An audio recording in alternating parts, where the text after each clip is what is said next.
All right, now how about setting up floats on multiple objects inside your layout or inside your HTML page? So give me a second here. What I'm going to do is I'm going to toast my lorem ipsum text there, and I'm also going to toast the 2 rules that I had used in the previous exercise. And what I'm going to do here is, I'm also going to toast the div that I have inside the body there. All right, so I'm basically stripped all the way back to just a plain old empty HTML page here. What I want to do here is I want to create 4 divs inside my page here, inside my layout. So inside the body area, I'm going to create a quick div here, div id equals open quote, and I'm going to call this box 1, I think. All right, that looks good. Close the div. There we go. And you know what I'm going to do here is, you know what? I'm going to change my mind. I'm changing my mind here. Instead of ID equals box 1, I'm going to change this to class equals box. Okay, bear with me here. All right. And I'm going to take this guy and I'm going to copy him and I'm going to paste him out 4 times. There we go, something like that. Pretty basic, right? And again, I apologize if I'm zipping along too fast here. I'm just trying to sort of rock this out for you. I'm going to go and create a new class inside the internal style sheet called, you guessed it, box. Open squiggly bracket. I'm going to close my squiggly bracket too because I don't want to forget. And then I'm just going to back up 1 space. All right, let's see here. I'm going to do, let's see, width. Let's do 100 pixels. Height, 100 pixels. And background, red. Border, should have kept that previous rule that I deleted. Anyway, border 1 pixel, solid and black. And of course, actually, you know what? No, I'm not going to do a float just yet. Okay, cool. Is that cool with you? Hope that's working for you. Save it all up and go and check out your browser. And we wind up getting something like this, right? So we have 4 boxes, 4 divs, all stacked sort of in a column, all on top of one another. So with no float property, I'm really kind of reinforcing something I already said, but with no float property present, block level elements, sit on their own line, right? They all sit together on their own. I shouldn't say they sit together. I'm sorry. They sit alone on their own line. There we go. Okay, cool. All right, so we have a column of blocks or divs.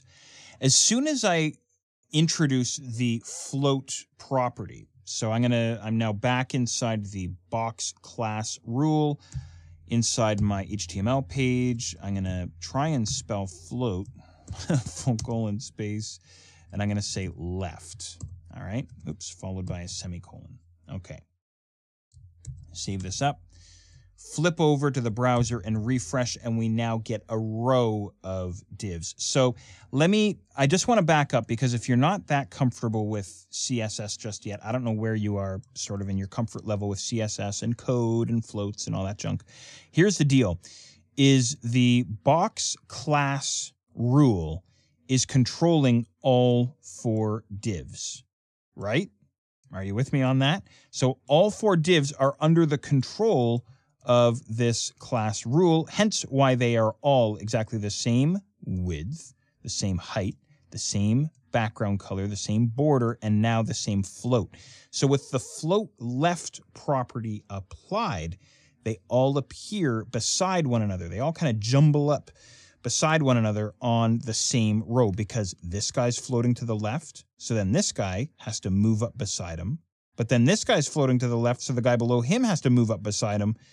And because this guy's floating to the left, then this guy has to move up beside him. Does that make sense? Hopefully it's working for you.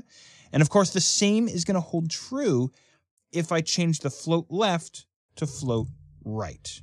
Save it up, refresh the browser. Now we have all of our layout blocks, our divs, in my very simple example, now all sitting in a row over on the right-hand side. Hopefully that's all good for you.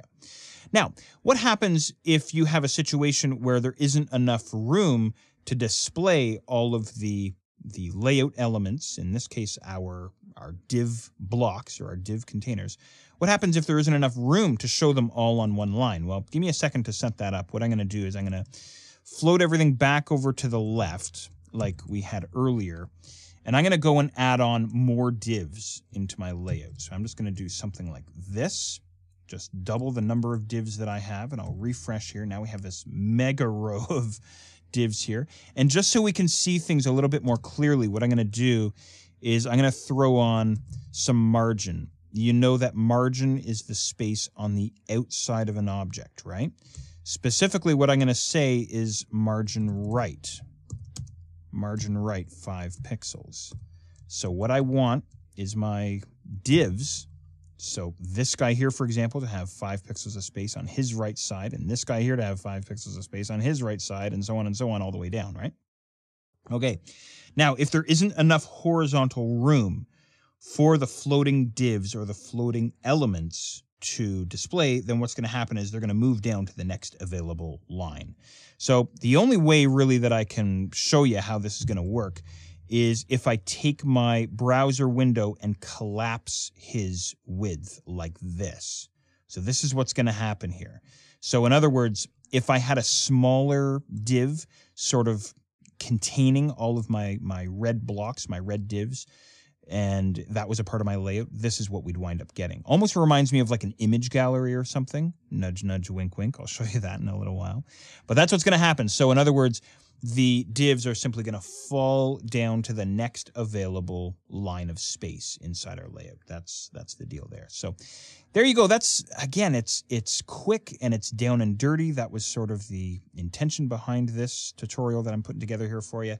But there you go. That's what happens when we apply the float property to multiple objects inside our layout.